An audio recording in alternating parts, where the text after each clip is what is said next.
and welcome to the LARP News. And we've got to it now. It's Sunday E2. It's probably going to be quite a short episode, mainly because heat was one of the main factors on me doing very little on Sunday myself. But I'm once again joined by Oily. Here I am. There he is. Sunday. What a scorcher that was again.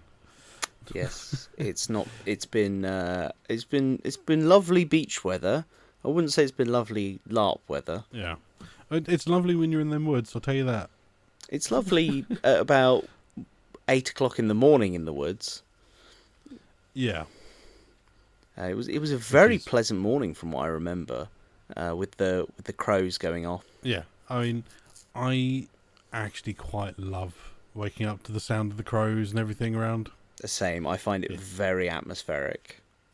Yeah. It helps bring the whole character of we're in the woods, we're Navarre, and we're waking up with nature. I mean, I know we're not tree hugging Celtic hippies or whatever, but it's where we live, so it's what's going to be where we live. If you're striding, you camp usually is going to be wooded area where you're camping, or in some sort of coppice at least. So it just makes everything feel just quite real.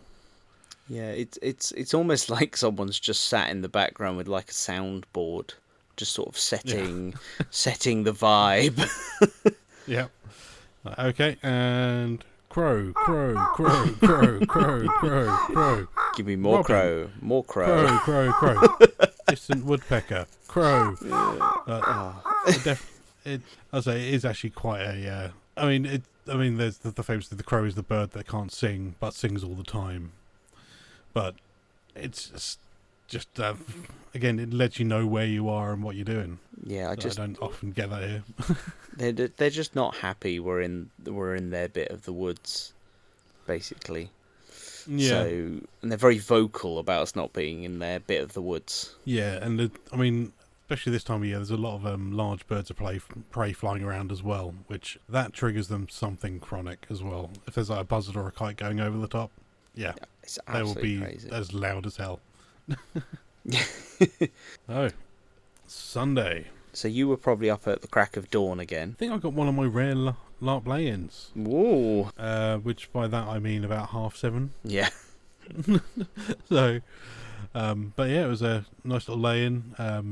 And no one else was up at the time, so I think I ended up just sitting in my tent because I had my spare chair in there. Because it was just me from the Ashbourne, no warning, and I know I'm quite welcome in the Dreadchills camp, but it still feels a bit odd just sitting in my chair in that camp in the morning. It's like, if I have my warning, it's like, I'll just have a little fire going there, but it's like, I feel like, am I overstepping my welcome if I do this? I would say you're absolutely. I know how it feels, but I would say you're absolutely not overstepping your welcome at this point. I think moves have been made actually to potentially get a new member of the Dreadshields next time. Maybe we're gonna have a talk. I think next time for the chummy little fellow that's always in our camp. Well, hello. You obviously had to get ready for your monstering as Jotun. Jotun. However, Matt. Actually, I think it's Andy Raff that normally writes the battles. That cheeky little scamp Andy Raff had smiled upon me for when I checked the monstering sheet on Saturday evening in the immediately pre-bed piss. It said Jotun blah blah blah, and it said they said we've got a couple of human things where you can bring whatever weapon you want, and I was like, that's me, baby. I'm gonna take. Is it the Yagara? Yes, it was Yagara. Yeah. And I went, that's me, baby. I'm gonna take the good bow. Oh. So we did the Dreadshield did the great weapon swap in the morning, where basically everyone, it's like musical chairs. Everyone swaps around their weapons to, because we all want to go with something else generally, which I Yeah, really no, I love. think I gave Dill my regular shield, Yeah. so he took that out, and Sylvie, I think, ended up taking Caro's shield out, but we made sure we took the ribbons off before it took the field. Yes, we did. We did also say to her though she could be like, that's not there. Yeah, Yeah. but I think it's just better just take them off, because then you're not Yeah, going to have that discussion exactly. on the field. Going, well, actually, if it's out here, then I can Yeah. take it. Yeah, You're going to be someone like that. Yeah, so we were like, so we kitted up. It felt very strange. We were like, okay, who's got a spare shield? Who's got a spare axe? Yeah. What do you want to fight with? And I had the bow, and I think Sylvia had managed to come back with 2 arrows for me, so I went out with 2 arrows. Went down to Monster, and on the boards they didn't have anything for archers, and I went, oh, okay. So I went. So I picked one that was pretty close. It was kind of like a skirmisher build, and I thought that one will have to do. I'm not going to be using the hero calls really. It's just to give me some hit points essentially. Yeah. And also this time I decided I was actually, because I've always been an adamant tunic and monster plate kind of person. Yeah. And this time I went, do you know what? I went, the monster plates are a bit uncomfortable sometimes. Yeah. They're quite hard and sharp. And I went, why don't I get more use out of my actual chainmail that I know fits me and I like wearing? And so I wore my chainmail down. And lots of the other dread shields, we'd had the same vibe. We'd all gone down together. This nice big group. And right as we were going for our orc masks, one of the refs was like, hey, they're like, where are you guys going? We're like, I was just going to get some orc masks. And they're like, do you want to be a special Yugara unit? And we went, we absolutely would like to be a special Yugara unit. Oh, yes, nice. please. And there was like 5 or 6 of us. And then we went, oh, we've got like 5 or 6 more mates as well. And he went, oh yeah, grab them as well. And so we stopped them getting orc masks and pulled them over. And basically we got assigned. We had to go on a little bit of a mission to search for a mystical individual called Kestrel. We did eventually find Kestrel, but Kestrel was not sort of the person we were supposed to be going for. But we were, and I don't remember the exact name, but we were bandits. So we weren't actually technically Jotun or Yugara. We were human bandits who were, basically they were like, we can't fight the Jotun by ourselves. We can't fight the Empire by ourselves. But if we let these 2 big groups of people fight each other, and then we'll just go in and we'll get all the scraps basically. Yeah. We'll let these 2 big things smash the hell out of each other, and then when they're all weak and they retreat, then we'll pick up all the little bits. And we were like, that's a great brief. That was a lot of fun, because I do have certain choice comments about having to monster as Yugara all the time. So, but, such is the nature of the beast. But getting to these bandits was really, really fun. And it actually turned out there were so many. They managed to pull so many, because this was mainly an archer unit that then had some melee attached to it as sort of an archer guard. But they had so many archers that when we went out, we were able to, when the Empire came onto the field, we advanced just like the Battle of Agincourt.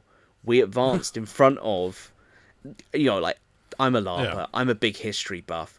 This just, this rubbed me the right way of getting to walk out like Welsh bowmen. We walked out in front of the main Jotun army, and we had a proper we had a bunch of the lot with us who were all really great crack, and they had brought a ton of bows, and we had a proper knock, draw, aim, loose, and we let off Oh. like a proper volley of arrows.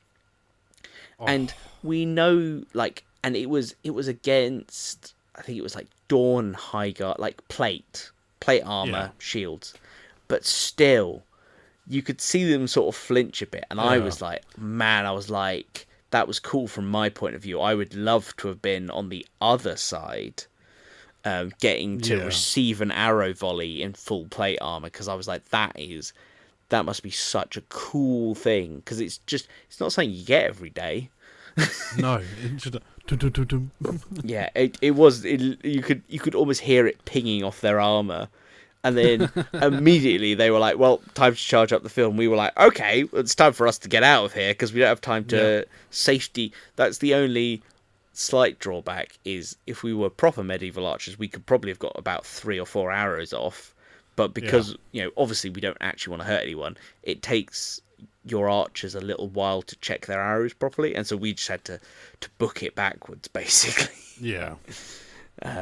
So we fell back, and it was kind of weird because it was exactly the same objective as the day before, except in smaller parts. So the Jotun had to hold 3 forts, I believe, but obviously everyone that was monstering that day had battled the previous day where they had held a fort. So it was fresh in their minds of what to do. Yeah, sort of well practiced at that point. And it was a big swirling mess of death out on the field. I was doing my best. I was being a very cheeky archer. I was running around, taking pot shots where I could. But again, I was finding the problem of I didn't have a lot of arrows. Oh no. There was, I guess not a lot of the big archer nations were out that day. Yeah. And so we weren't getting, so it did turn into quite a funny scramble every time an empirical arrow came towards us. You'd see 3 archers all scramble fighting for over it. Trying to, no, it's mine. No, I saw it first. A bit like the seagulls in Finding Nemo. Mine. Just over this this one arrow, just so we had something to shoot back with. And I'd also decided, I went, as archers, we always sometimes carry a sidearm. And I think I just decided I just couldn't be bothered to carry a sidearm, because I thought it just ends in my death every time anyway. Why don't I just speed up the process? And at one point, the Empire had done very well. They corralled us, and every time I'd retreated out of one line to go and try and do another one, there just was getting less and less places that I could run away to, and we were really being boxed in. And I ended up in this little salient pushed up against the barbed wire. Ooh. And I was like, and it was like a semicircle of death. Although weirdly, it's like the Empire didn't bother pushing the semicircle, which would just have immediately wiped it out.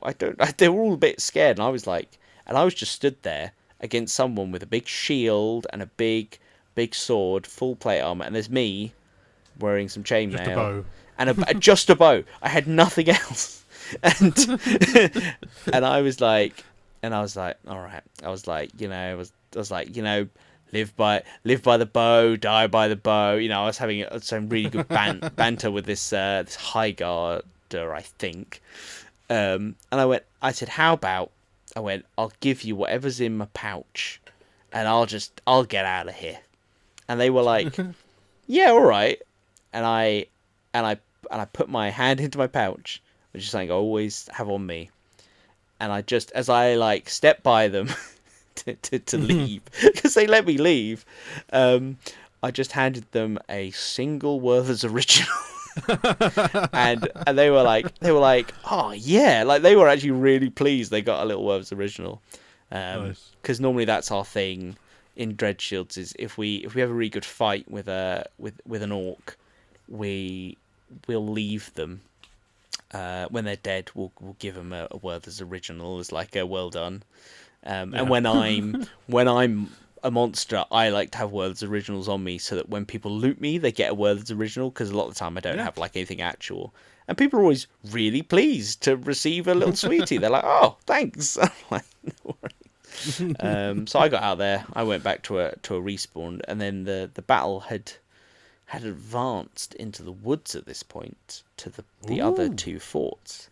I was really feeling the heat at this point, though. It got very... it got much more muggy and humid in the forest. However, I'm a much better archer in the forest than on the field. I find there's a much better, much more opportunity to hide behind a tree or like in a bush and then pop out, send a shot downrange and then disappear again. Yeah. So again, some of my favourite stuff. And I ended up in this little fort, and it was the last fort they had to take. So they'd almost completed their objective, and again, I was getting like major like medieval siege vibes. It was really cool. And we basically, there was two entrances to this fort, and both of them had a nice line of orcs with shields in it, and they had some long arms behind. And then there was me, and I was just like, I'd find like a tree stump just to give me a bit of elevation. Yeah. So I could shoot over our own lines, shields. And I kept seeing, if you've listened to Saturday's episode, I saw the Earl that married me.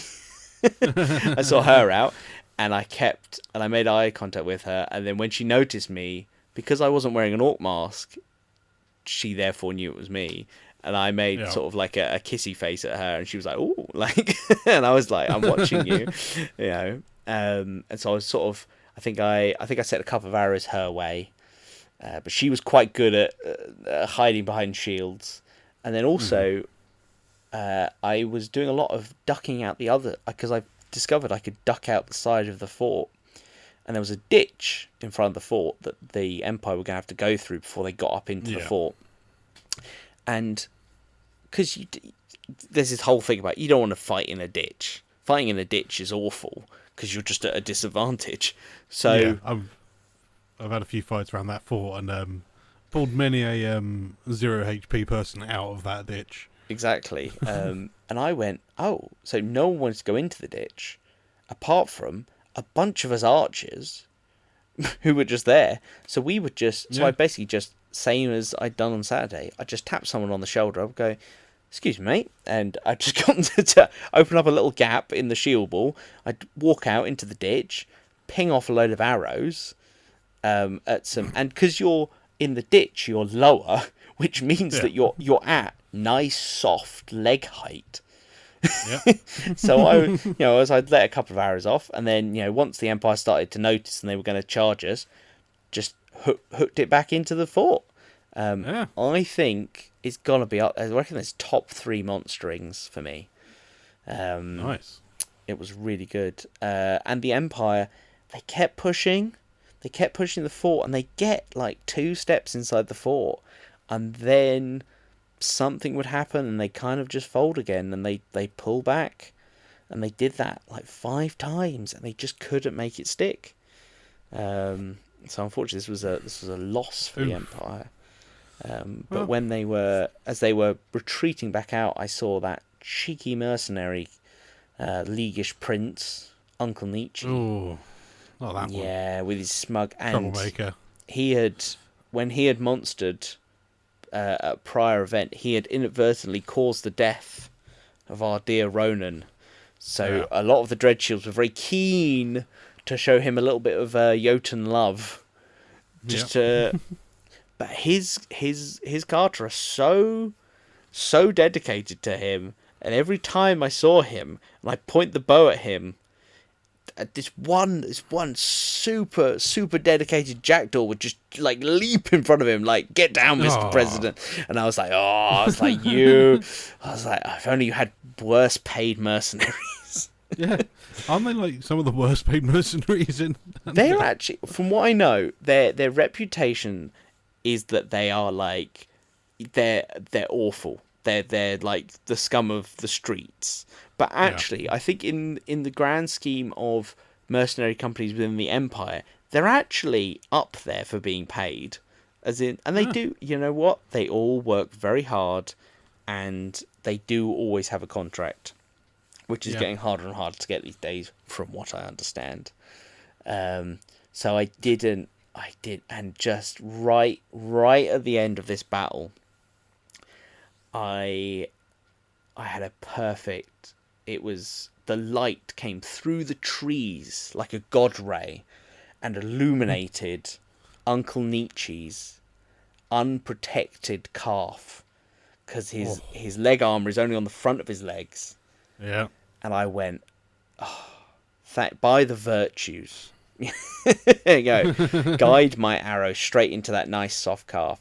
And I pulled my bow back, and I was at full draw. And then a ref told me I wasn't allowed to shoot him. And I went, and I was like, that's fair enough. Yeah. You know.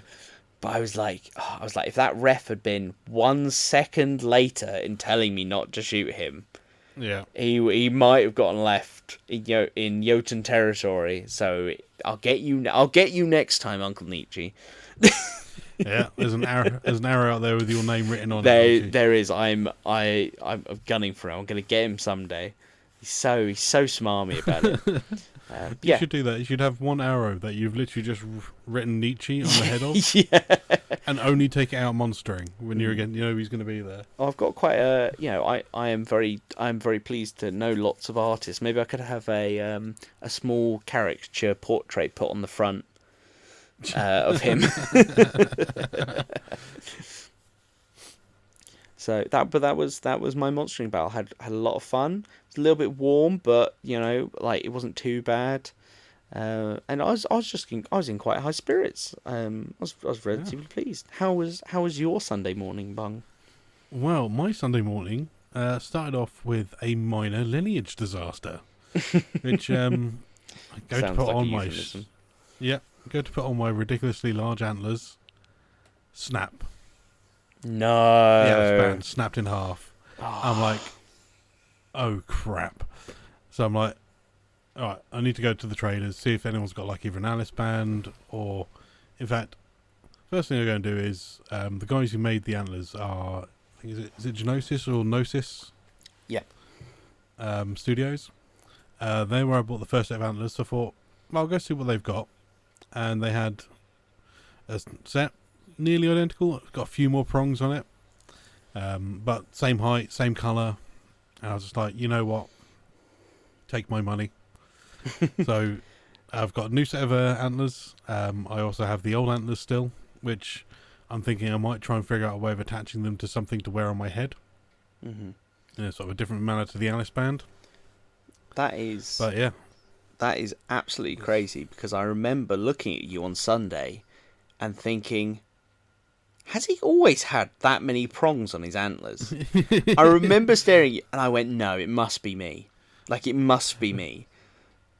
No, there genuinely are different set of antlers with a few more prongs on them. So it's just so basically spring finally hit me and just a bit more horns. Pop toot. But yeah, then after that it was oppressively hot. It was. So I think after getting the horns, I think I went and grabbed myself some breakfast, had a look around some of the shops, but I was like, you know what, I'm just gonna relax and get ready to pack all my stuff down at the end of the weekend. So just thought, need to relax, because inside of my tent is going to be a small oven, and packing stuff down inside one of those tents, especially like heavyweight canvas, gets very hot in direct sunlight. And annoyingly, there's a point in the morning where my tent is in direct sunlight until about 1-2 o'clock in the afternoon. Yeah, as we've discussed before, we do love our little bit of Navarre, but for some reason there's just a tube above our camp which has no tree cover. No, it's I mean the awnings over the Dreadshield camp are a blessing, because it's just having somewhere to hide out of that sun, especially around midday when it's just burning down. It's just like, eh. Oh yeah, sort of then rest and relaxing. Um, yeah, and then sort of everyone starts coming back from battle. I'm not sure where you were, but there was a Dreadshields meeting held while I was in camp. And yeah, hello, I'm a Dreadshield prospect now. Yeah. Yeah, so Neve's my sponsor. So hopefully, at some point I'll be able to actually swear to the banner. Yeah, I think I think you're on the Disney fast pass of the Dreadshields. I think you've already done a lot of the legwork. Already part of the furniture. Yeah, I mean that's literally they're just like it's sort of like a Gwithian like under new management. It's just what's Gwithian going to do? Is he still going to sit in the camp? Yes. It's just we're gonna pin a little like dog skull banner on him. Yeah, that's it. It's official rather than just being a hanger on. Yeah, exactly. Yeah, I only had Sylvie wanted to go and listen to the results of the March raffle.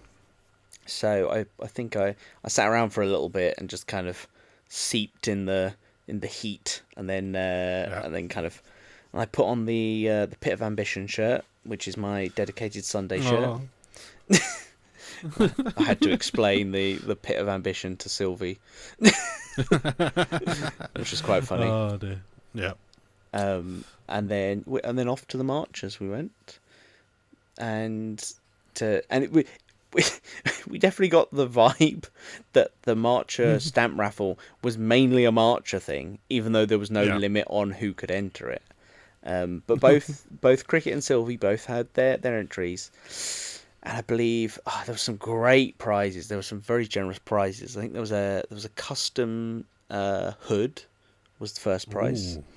Really nice, sort of proper wool hood, which I'd handled one of them on Thursday because my friend had commissioned one, so I'd actually gotten a chance to feel what the hood was like. Really lovely hood. Second place was a custom banner, I believe, that was like painted on silk. So again, really nice. Wow. And third place was, I think it was everything out of the donation pile. So it was like a bunch of money, a bunch of resources, mana, stuff like that. And then they went, oh, we have these three things were always the prizes. Yeah. They said, we have a last minute fourth prize. It's 25 bags of fudge. And I went, and I turned to Cricket and I went, one of us is winning that fudge. Mark my words. I said, it's a very generous prize, but it's sort of a little bit of a burden. And I went, yeah, it's like, we don't want to take all this fudge home. Yeah. We're giving it as a prize. And I was like, I just know that one of you is going to win that. And they read out, first place, second place, third place, all went to marchers, which I was perfectly happy about. And they read out the fourth place, and it was Sylvie, our very own Sylvie, had won 25 bags of fudge. Cue us the three of us having to hold to try and take 25 bags of fudge back over to Navarre. And then, on the way, just try to give it out to anyone that wanted it. Just, do you want some fudge? Do you want some fudge? And that really, and that really brought our event to an end. I think we sat down, had a little bit of lunch, and just gently let 3 p.m. roll round. Yeah, it was a very long one. And then the glorious pack down of heat. And I don't know about you, but the traffic on the way out off of site for me was, I was queuing to get off site for about 15-20 minutes maybe. Yeah, it was not longer. So when I went to get my car, it was really bad because it had backed up, and then it was kind of interfering with people that were trying to get from the car park onto the field. Yeah. It was a whole thing, but we'd taken the sensible decision to take it a little bit easier with the pack down, Yeah. Wait a little bit longer, let it get a little bit cooler, and then we'd started our pack down. So actually, by the time I left site, it was okay. It wasn't that bad. Yeah. But yeah, I came back and I said, I've just seen the queue out there, and it's like, no, I was like, we're in no rush. No one is going anywhere for for a while. Yeah. Yeah, it was a long way to get back off site, but I mean, with the amount of people that go, it's always going to be like that. Every time you go anywhere, like festivals or whatever, you're going to have queues getting off site because you're going from a private site onto a public road. I think also the traffic was really bad earlier because there was a road closure as well. Yeah, On the main Dadford Road, one way, one end of it was closed off or something, I think. Yeah, so that was basically 50% of the road way people could go was shut, and that was causing a lot of backup. But having been to Glastonbury, as much as we complain about, like that's probably the worst LARP traffic we have to deal with is Empire. But even then, it's not really that bad. Yeah, it's not that bad, and I mean, hats off to the Red Hats. They do an amazing job on the traffic stuff. Yeah, 100%. They were doing their best to keep the roads flowing on the site as best as possible, so people could get when they need to go. Yeah, and showing you the correct way to go, the quickest way for you to go, and the traffic guy. I mean, all the volunteers pretty much all the LARPs we go to do a fucking amazing job. Yeah. I mean, hats off to you all you volunteers out there, crew members. Well done. Yeah, especially in this heat. When we turned up on Thursday, just seeing those poor guys and gals having to do the tickets and the money. And I'm like, you poor people having to stand out here in the blistering sun. Yeah, I know one of the things Dave used to do is he always used to have a beer he used to have his cool box in the passenger seat next to him in the car. And basically he would grab a fresh cold beer out and then go, there you go. Basically as he was driving past. Yeah, I love that as a concept. Yeah, I think I might start doing that. Either that or a nice ice cold bottle of water is probably the better thing than booze when you're standing out in the sun. But I think it was implied the booze was for later, wasn't it? It was for it's implied the booze is for later, but this is to show that we appreciate that. Yeah, you guys are doing one hell of a tough job, but it's a job that needs to be done because you want to make sure that people have tickets when they come in, unless they're the the Rizzler cryptid. But that's another story. It is that the LARP scene absolutely runs on volunteers, so yeah, we thank you all. I think we're about 3.5 weeks out from E3 at time of recording. We are. Yep. So looking forward to it. I'm not going to be there for most of Saturday, annoyingly, because I have a family do. But I'm going to be coming down on the Thursday, RPing on Friday evening, driving home Saturday morning, and coming back Saturday afternoon, Saturday evening. Absolutely. Because Empire's my thing. I'm having such a great time with Empire at the moment. It's I was basically said to my other half, because I really don't want to miss. Do you mind if I go, but come back for this event on the Saturday during the day, and then go back after the event? And she's like, yeah, that's fine. It's like, score. It's absolutely crazy when people are like, I love Empire so much that I'm fitting it around something that I that's a commitment I can't get out of. Yeah, it's like I could have just gone, I just won't do E3 at all. But it's like there's so much going on at E3 that I want to be there for. So it's sort of, what I have the benefit of I live just over an hour from site, so I can easily sort of do that rather than I know obviously yourself you're 2-3 hours. Yeah, depending on the day, it's 2 to 3 hours for me. And then there's obviously people like Callum, it's a lot, like 4-5s. We have we know some Scottish LARPers who it becomes essentially I've seen them on. Yeah, it's a 2-day trip for them, and I always think, man, I was like, that is dedication to the cause. That is. Yeah. So I figured since I've got that ability to do that, it's like, you know what, I'm going to do the option to drive home, go to this family thing, and then come back and continue with my wonderful weekend of role playing with some great people and some of my best friends. So yeah, amazing. Yeah. I'm hopefully bringing my mum to E3. Ooh. So she's not a LARPer.